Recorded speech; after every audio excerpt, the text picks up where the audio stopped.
Round 17 team list. It's crazy. We've got 11 rounds left. And a big thank you to everyone who's been here since the preseason. Been here the last 5 years. We've eclipsed that mark now in the last couple of weeks ago, which is awesome. Super excited by that. So big thanks to everyone for being able to be a part of it. And we've got plenty of moves to make. We've got lots of ranks to improve upon. Now, heading into round 17, the Panthers, they do come up against the Doggies. And for the Panthers side of things, with the majority of their relevant players being origin related, not too much relevancy here. Thinking about post origin is something to keep in mind. Guys like Cleary, if you own right now, it's a good thing that he is playing. Probably will see Dylan Edwards goal kick, but we'll have to see on that one. Should be all good to play, but these niggles there can cause them a couple of issues more around that goal kicking side of thing, it seems. Guys like Fogarty have played through and kicked in general play, but haven't been able to use that driving forward goal kicking motion. Isaiah Yeo, someone to think about post origin there. For the Doggies, it's a bit of a different story, and we don't see Galvin in the halves. We see him on the bench with Burton and Sexton. And now, if you're an owner of Matty B right now, I think that you just wait and see what happens next week. You play him this week, hopefully he goes all right. See what happens and make your decision from there, rather than making decisions on halves heading into this week, unless you're looking at like a Latu Fainu who has some cash to make as well. And he's going to get the start this week as well as more of an interest for you guys out there. But I think Burton, you wait and see. And if he doesn't he's not available to play for Doggies next week, then you make decisions from there. Crowd is going to be the easiest replacement for Sharp this week. So something I'll be doing, and we'll see how it goes. For the forwards, Kickout is a fun pick. He's been doing really, really well. I think you do go up, though, and you spend a little bit more on the better assets, which is probably 6 or 7 of them that are ahead of Kickout. And you've got Jacob Preston being one of them as an elite option and should be one of the top 2 edges come the end of the season. You're probably going to need 3 good ones in your team, and he's going to be one of the 3 very, very comfortably. And we do see Josh Curran move back to the bench as well, so see how much that actually changes his game at all. I think he just goes back to that 45-minute or so bench role, which at his price point I don't love. So he was a bit of a stopgap, and there's not too much else to add on that one for him. Scott Sorensen, after he's tried double, he's out of the side this week, unfortunately suspended. For the Eagles and the Tigers, now this is where it gets interesting. Lehigh Hopewade at fullback is under the radar good, because he's on the way up himself, coming up against a couple of lighter opposition here. I think that he's going to be a great pick. I'm very interested myself, and it's something that I will work out and decide upon. Round 19, I've got Garrick as well, so deciding how that's going to look as to if I do get Lehigh, or we have a look at Latu Fainu this week as an improvement on my half situation, or as a looper with King Tonga. So the Eagles situation now, it's come about how it was thought. Turbo on the right center role with Garrick on the right wing. Now, if there's anywhere you want to be, if you're on the wing, it's next to Stephen Crichton or it's next to Tommy Turbo, I think. So it's not a bad spot. We know we're going to get extra runs out of Garrick coming out of trouble. He's going to be on the end of some of these raids down the right-hand side where you've seen Saab in that type of role, and we know that he can be, or they both can be a kicking target on that right-hand side as well. So I don't see it as being the end of the world, but we know that his tackling numbers can be very helpful for him. Hopefully this is a good couple of weeks for the Eagles and they can bounce back into relevancy. If you have Turbo, you play him or you loop him and see how things go over the next 2 weeks. As I said, with the not so bad of a run for them, then they should do okay. My sad one here is the Jazz with Lockie Croker out, moves back to 9. It may change. We may see Simpkin in the starting role, but hopefully with this scenario, we still get to see him just tackle hard in the 9 jersey. He seems to ball play a fair bit anyway. And yes, has his runs in between there. But hopefully it's like 20 minutes in there. Simpkin comes on and plays the rest, and then Jazz moves to a 30-odd minute role in the middle. That would be the general hope for Jazz in this one. I'll be playing him. I'll be looping him, however it works here, and hoping that he does well. Now, Burbo in there as well. If you got him, clear hold. He'll help out in centres as well. DCE, Mitchy boy got him last week, and I was thankful there was a little bit of a clap back from the boys and having a bit of a laugh at the things I was saying. And Mitch wants me to use all my trades, so maybe I'll have to go 4 this week and load up the truck. For the Tigers there, we see Buller unfortunately out for about a month, so Heath Mason returns to the 1 jersey, which we saw him at the beginning of the season. This just allows Latu Fainu to really push himself into this 7 role and not lose it for the rest of the year, which at under 300k, for a guy that we've seen do really good work defensively, he's running the footy and has some attack in him as well. He seems like the cheapie of the week, and it's not even close. Do you need another half? I'm tempted to go there, him, it's Hughes, these types of guys.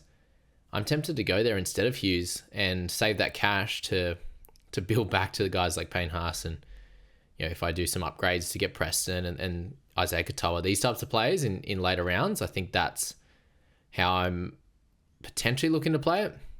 I'm also, as I said, looking at round 19 and how that looks, and then from 20 onwards, where we're looking to get as many guns as possible. So, yeah, that's my thoughts on the Tigers team. There's not too much else there. Talon Silva still on the bench.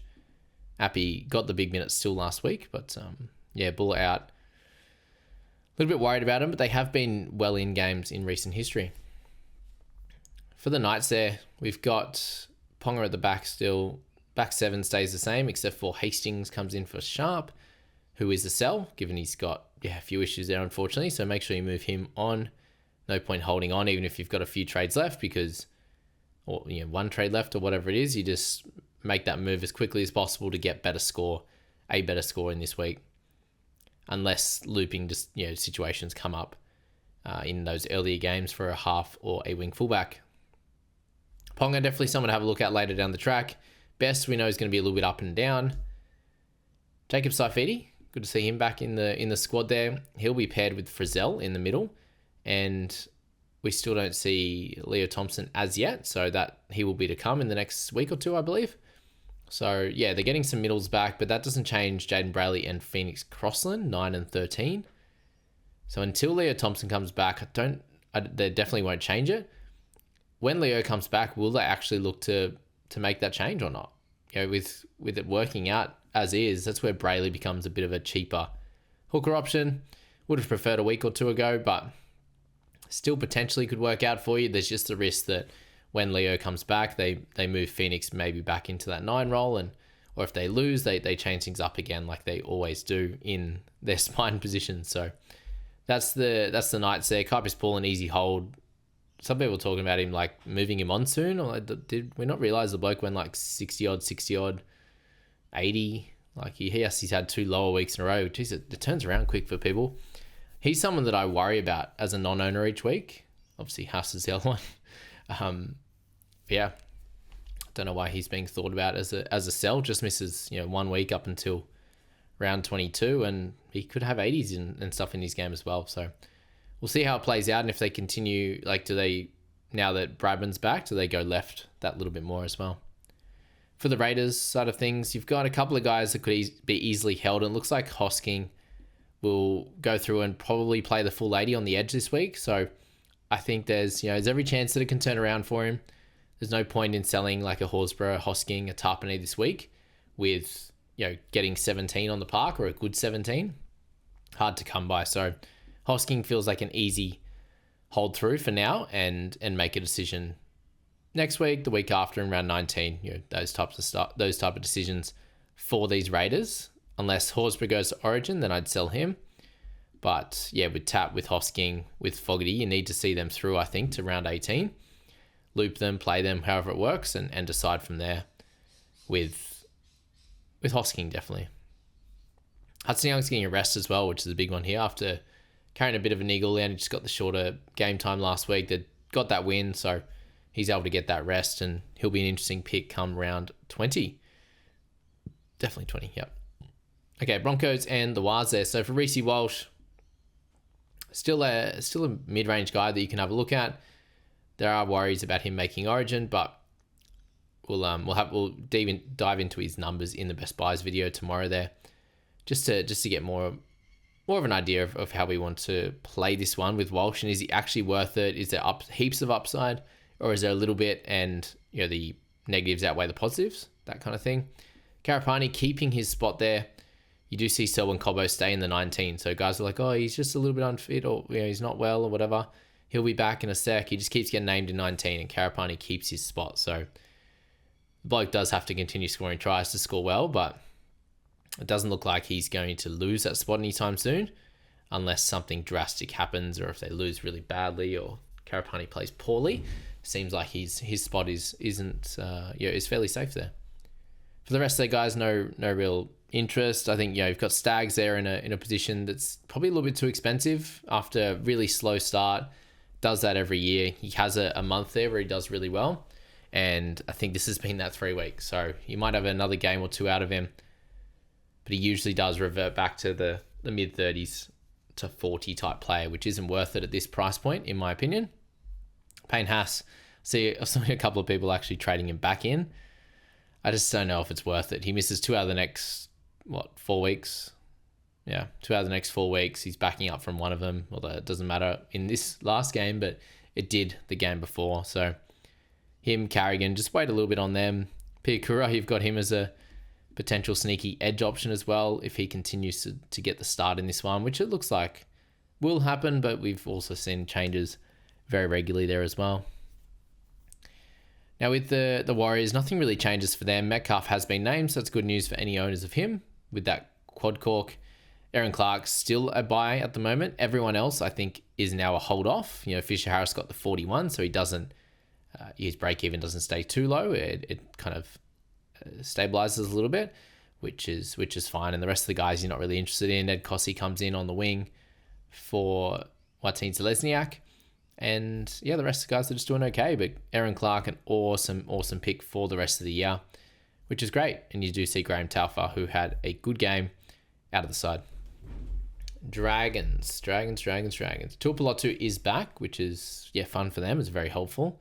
Corey Allen will take the other wing in this one with no Sloan and no Nathan Lawson. Actually, I didn't even realize that. So Sloan's out, Harmsele's out, and we see Nathan Lawson pushed to the 22. So with Tuipulotu there, they've decided to drop Lawson and bring in Corey Allen. So unfortunately for owners of Nath, that does hurt for this week to not have him there if you were needing him as a 17th number. No great loss though, because the scores weren't great either. King Tonga, I'm going to have to play him myself this week unless I make 3 trades. So yeah, I'll definitely be playing, looping, however it's going to work and deciding from there. But I think he should be able to do okay against the Eels, who are no blockbuster type of defensive side. They're just middle of the road right now, the way they're playing, similar to that with Dragons. So attacking players on both sides should be able to do okay. Holmes, longer term, definitely a keeper. Better option than what Gutho is, for sure. Kyle Flanagan's been playing all right. I don't suggest him to be an option, but just wanted to mention that. Damien Cook, if you still need a hooker that plays round 18, he's a guy that you can definitely still target. I'd target him before I would look at Jazz, but very happy to own Jazzy Boy, especially and hopefully if he goes back to playing in the middle or plays the majority of game time in the middle there. Now for the rest of the Dragons guys, with Harm Sele out, they will see William Fafita come back into the side. So would you look at that, hey? And for the Eels, I've got Yongi, and I think against the Dragons, happy enough to play him. Hopefully he can do really well like last game with that 49. I'll definitely take that. Riley Smith is out now, so I think it's a good opportunity to move on from him. And Penasini, as he was getting cheap, unfortunately leaves the side in this one.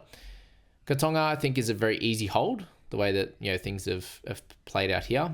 And what I did forget was the other side with Toby Couchman. So Jaden Stewart does return, which pushes Couchman to the left edge. How this one's going to play out is I think Toby will play the start of this match, 20 minutes or so on the left edge, and then Luciano Leilua will come onto that edge, and Couchman hopefully will push straight into the middle and not come off. They'll take like a Clemmer or a Gula or DeBellin off instead of Couchman, and he moves in. But either way, he will play 20 odd minutes on the edge, and then he will play the rest of his time. Hopefully it's another 35 to 40 minutes in the middle, but if it's less, then we'll deal with that and we'll go from there. But I do prefer him to be in that middle with his awesome PPM. So that's how Sam Rani comes into the centres that, we'll be able to keep that for a little bit of time with Penasini being out for the 3-game ban. So you have him for 17, 18 and 19. Oh, scratch that. 18, they're out. So, yeah, it doesn't matter. Scratch that. And Riley Smith out for 2 games. It's an easy time to move on from him. Dolphins and the Bunnies for the Finn side of things. Herbie, Katoa, still great buys. Keely at an okay price as well. All of these guys miss around 18 though. So the only guy that's in the mid-range that you could target is Kurt Donahue, who does miss next week as well. It's a bit of a harder one, I think, to pick right now, given the two lots of price gains, but he should continue to score pretty well in that mid-40s to near 50 range if he gets bigger minutes through injury or whatever else like it was on the weekend. But long-term, you'd likely want Katoa and Herbie. Junior Tupou comes on to the left edge. Not too exciting at all, but hopefully he has improved and can help Herbie keep scoring well. For the Bunny side of things, really it's just a focus on Latrell longer term, hopefully at a fairly decent price if he doesn't go nuts in this one. Round 19, round 20, an awesome time to pick up someone like Latrell. We do see UNA come back to the edge, which is great news for me. Talis Duncan owners, I think he's still a buy. Like he's doing a great job. If you need someone at that decent price point, then he'll work really well for you. Colin Matangi will be a great second, third, fourth best scorer this week, you'd imagine, in most sides. So keep up with him and playing him. Graham and Walker do return, which is good news. They've got a pretty strong 13 this week, the strongest that they will have outside of Mamazellus, who's actually back in the 14, which is super exciting to see. Very happy for him to have returned there. And you've got Hubner, Moale and Totola. So a pretty good bench there as well for the Bunnies. So that's going to be a really close, tough game. I'm excited to see that one. And then Storm and the Sharkies there for the Storm side of things. Pappenhausen you can definitely look at if you need a wing fullback at the moment. What we do see though is someone who I was interested in Jack Howarth, is actually out of the side, and I couldn't read anything there to suggest exactly what it was for. But Grant Anderson's been playing great enough and looks like he's going to stick in the centres, and Farlongo keeps his spot on the wing. I suppose he deserves it as well, given the match-winning try he put on. So fair enough for Xavier Coates returning. Jerome Hughes you can still buy. It's just more the question of, do you want to go cheaper in a Fainu or something like that? Or do you still want him? Harry Grant for later on, keep him in your thoughts. And then Eli Katoa for this week as well. Coming off the 47, he'll have his better games and keep that consistency, really. Now for the Sharkies, I'll just be holding Hines and hoping he does okay here against the Storm. Teague Wilton has been named. Apparently, couldn't see, but hopefully that is a thing that, what we know, seems to relax if it's nothing structurally damaged to his eye. So hopefully he's all good. AFB, McInnes, they'll just keep doing their job. And Nikora, if you do want to buy, this is probably the last chance here before it gets a little bit expensive and a little bit annoying to try and buy. So that's it. Yeah, just the Howarth one out. Oh, illness. There you go. It didn't say illness when I first looked it up. So there you go. Jack Howarth is ill and he'll be back next week. So I suppose if I wasn't going to buy this week coming, maybe next week he's I didn't lose extra price points given he just picked up a 51. Now Titans and Cowboys to finish this week off, who knows what we're going to expect out of this one, but unfortunately we do lose JC. Tom Weaver comes in, good chance he goal kicks too for the annoyance of those who own Beau Fermor, who's also a really good buy still, and Chris Randall, anyone who owns him, just keep playing him because he has that chance of scoring really well and making money at the moment. So great stuff there. Wouldn't look at any of their outside backs. Tino does return to starting side along with Mofo. And for the Cows, we see Jackson Purdue move back to centre with Clifford in the 6 jersey. For Jackson, I actually think he played better in the centres, and this is a good week to have him in that spot there, I think. Gives him an opportunity to go against a defensive outfit in the Titans that aren't amazing. And I also think it's a pretty good week as well to buy Drinkwater against the Titans. Yes, the scores have been pretty poor, but this is a good week here. I think they played their best footy when Clifford was in the side, and a 6 or 7 won't matter. He'll run the team a fair bit, and you'll also see Drinkwater play some better footy. So I still think that Drinkwater at 549 now, whatever he is, 559, is a good purchase this week at a good price, that you shouldn't see him get too much lower than that. I think the lowest he'll get is like a 520 before he has a good score and his price starts going the other way. The only thing here is that if you try to buy someone like him, then are you trying to buy a Latrell later? And that's something that I need to work out in my side is how this plays out. But a good matchup here against the Titans for sure. And the rest of the team is of no real interest for us here in NRL Fantasy land. So there you go. That's the team list for round 17. I'll get out the holds and the sells video along with the best buys. And I know a lot of people are running out of trades, but do stick around, do continue to learn. If you've used a lot of your trades now, you've probably, just been a bit of a gunslinger like Mitch says, but there's still so much to learn each and every week. And if you can watch these videos, continue to better yourself as a fantasy player, it may not help you drastically this year, but it could help you drastically in the following one. So each and every week is a good learning curve. So stick around and we will get some extra trades in a few weeks. So enjoy, guys, and we'll catch you in the next one.